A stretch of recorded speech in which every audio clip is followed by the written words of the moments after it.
Seeds, Nichols Garden. There's a lot of good organic companies out there. Yeah. You do need, sometimes they don't send in the mail. I looked at a couple of seed companies that had some issues sending things. Oh, really? One was from England, so that might be fair. Yeah. Huh, that's interesting, I haven't seen that.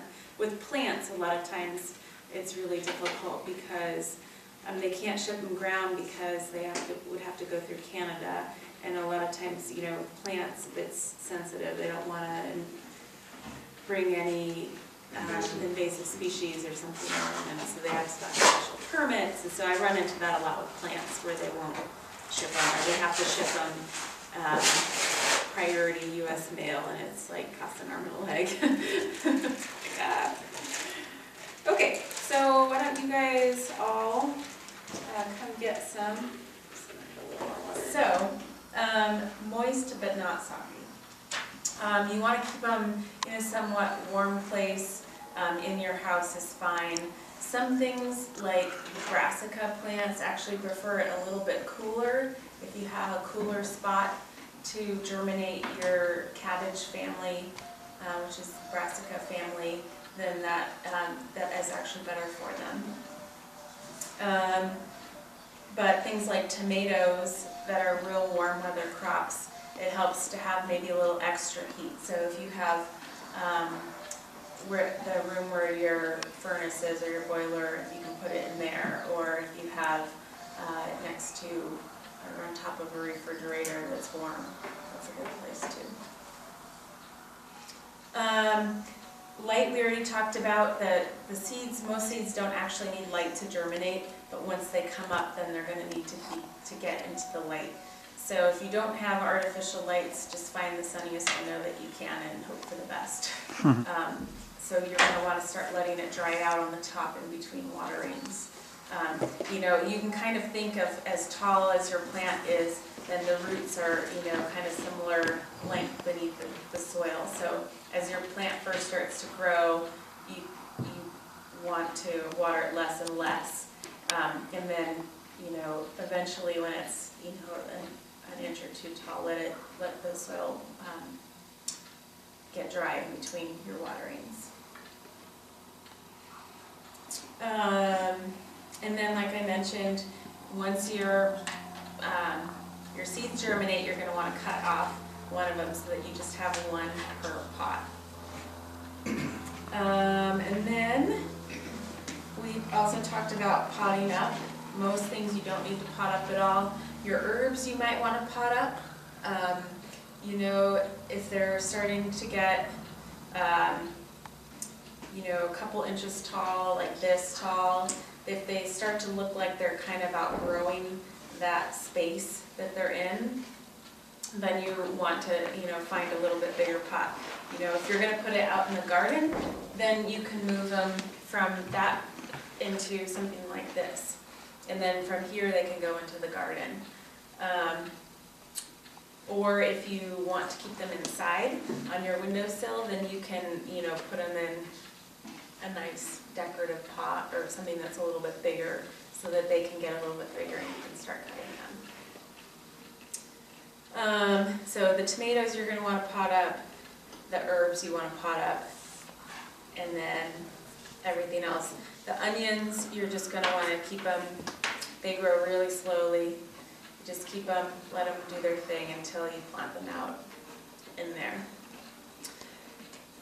Plant them out in beginning of May. So even before the last frost, they can go outside. And then when you're ready to put your plants in your garden, you have to do something that's very important. It's called hardening off. So instead of shocking your plants, find a shady spot in your yard and put them there in the shade and leave them there. You don't have to take them in and out of your house like some people have been taught. So I spent... Just put them in the shade? Just put them in the shade and forget about them, yeah. In a sheltered area, you know, so that they're not totally exposed to the wind or the sun. It's usually the sun that burns them the most. I've seen awful, like, plants that have been scorched by the sunshine. People, it's a nice sunny day, people want to be out planting in the garden, and they just can't resist. So, tomatoes you want to bury, like I said. Most other plants, you're going to want to plant them just slightly deeper than they were in the pot. A lot of times, like with the brassica plant, if it's getting, especially if you don't have enough light. So the plant comes up and there's always 2 seed leaves. And these are the seeds that that were, you know, genetically programmed to come out of the seed. So there's a soil level. So the seed comes up, it puts out these 2 seed leaves. And then, you know, it starts growing the plant. And the seed leaves are always directly opposite of each other. So actually, a lot of times when your plants get leggy, there's, it kind of looks like this. There's like a little jag, and this is where your seed leaves are, and sometimes the seed leaves have fallen off, but there's still like this crook, kind of. And what you want to do is plant it up to that crook, because if you plant it down here, then your plant will just kind of fall over as it grows. So it doesn't hurt to bury those seed leaves? You want to pull off the seed leaves before you bury them. Okay. Yeah, or before you plant it.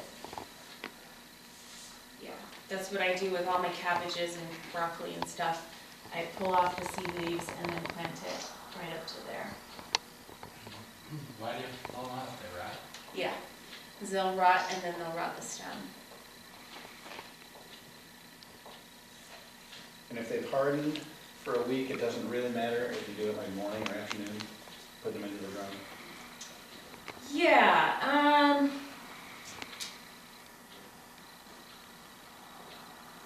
if it was a really hot day or something, Wait till later? I would wait, you know, or what I usually cover when I'm planting, especially brassicas, but a lot of things that I'm planting early, I'll use the floating row cover, which we talked about last time a little bit, but it's just a spun polyester fabric.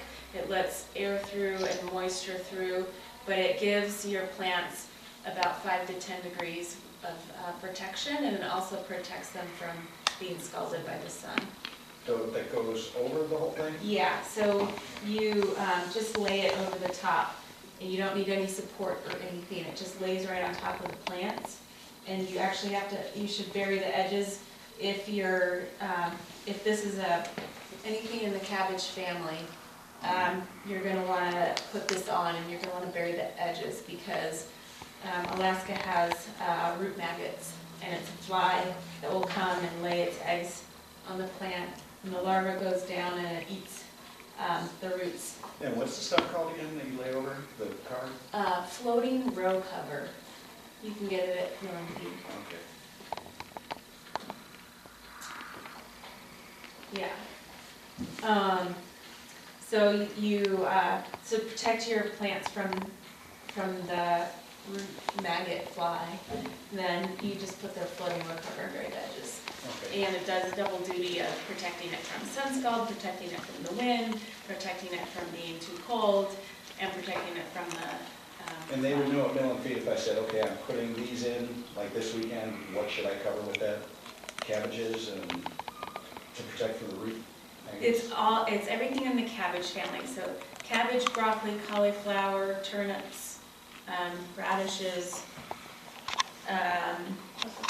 Kale. Brussels sprouts, kale. Some things are more susceptible to it than other things.